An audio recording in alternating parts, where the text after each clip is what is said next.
Global బెథేనియా Calvary ministry తరపున ఈ ఉదయకాల సమయంలో మరొకసారి మీ అందరితో కూడా కలుసుకుని దేవుని పరిశుద్ధమైన వాక్యమును ధ్యానించడానికి దేవుడు నాకు ఇచ్చిన మధురమైన అవకాశాన్ని బట్టి దేవునికి ప్రత్యేకమైన వందనాలు తెలియజేస్తున్నాను.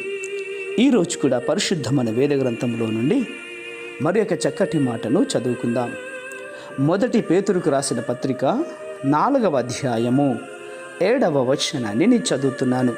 దయచేసి గమనించండి. మొదటి పేతురుకు రాసిన పత్రిక 4వ అధ్యాయము 7వ వచనము.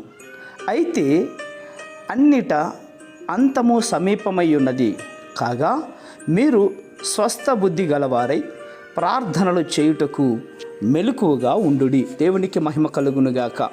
అవును ప్రియమైనటువంటి సహోదర సహోదరులారా, మన వెనుకటి తరము వారి కంటే కూడా మన ఈ తరం వారు ఈ విషయాన్ని మరింత ఎక్కువగా పాటించాలి. అంతం యొక్క ఆరంభాన్ని చాటే కాలములో మనం ఉంటున్నాం. అవును, మన ఈ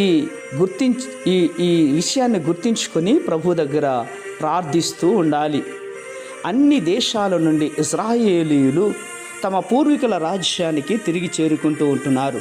ఇది అంతానికి గుర్తుగా సమీపించింది. ప్రియులారా, సువార్త ప్రపంచంలోని అనేకమైనటువంటి మారుమూల ప్రాంతానికి కూడా చేర్చబడుతూ ఉంటుంది. ప్రస్తుతం మనం అనుయుగంలో ప్రవేశిస్తూ ఉంటున్నాం. కడవరి బూర చేత వచ్చి పడే నాశనాన్ని మన గుమ్మంలోనే పడి ఉన్నట్లుగా మనం గుర్తించుకోవాలి. ఎందుకు అంటే రెండవ రాకడ ఎంతో దూరం లేదు. ఆర్భాటముతోనూ ప్రధాన దూత శబ్దముతోనూ దేవుని బూరతోనూ పరలోకము నుండి ప్రభు దిగువచ్చును. క్రీస్తునందుండి మృతులైన వారు మొదట లేతురు. ఆ మీదట సజీవులమై నిలిచి ఉండు మనము వారితో కూడా ఏకముగా ప్రభువుని ఎదుర్కొనుటకు ఆకాశ మండలమునకు మేఘముల మీద కొనుపోబడదము కాగా మనము సదాకాలము ప్రభుతో కూడా ఉందుమని మొదటి తెస్సలోనికీయులకు రాసిన పత్రిక 4వ అధ్యాయము 16-17లో మనకు హెచ్చరిస్తోంది. కాబట్టి ఆయన ఆరోహణ మార్గములో ఎగిరిపోవటానికి ఎవరికి సాధ్యమవుతుంది?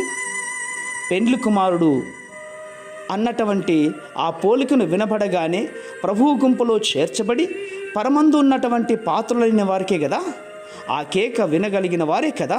అలాగని క్రైస్తవనబడిన వారంతా కాదు. కానీ ఎందుకంటే ఆ కేక వినిపించుకొని నిజంగా ఆయన ప్రేమించి ఆయన తెలుసుకున్న వారికి మాత్రమే అది సాధ్యమవుతుంది.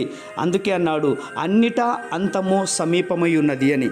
ఈ ఉదయకాల సమయంలో అంతానికి సమీపంగా ఉన్న వారమైన మనము మెలకువగా ఉండి ప్రార్థించి ప్రభు వచ్చే వరకు సాక్షులుగా నిలిచోదుమగాక. ప్రేమ నమ్మకమైనటువంటి మా ప్రియ పరలోకపు తండ్రి, ఈ మాటలు వింటున్న బిడ్డలందరూ కూడా మీ ధ్వని వినగలిగిన శక్తిని మీరు దయచేస్తారని విశ్వాసంగా నమ్ముచ్చు. చిన్న ప్రార్థనను మా రక్షకుడిని యేసయ్య నామమున అడిగి వేడుకుని పొందించున్నాం మా తండ్రి. ఆమేన్, ఆమేన్, ఆమేన్.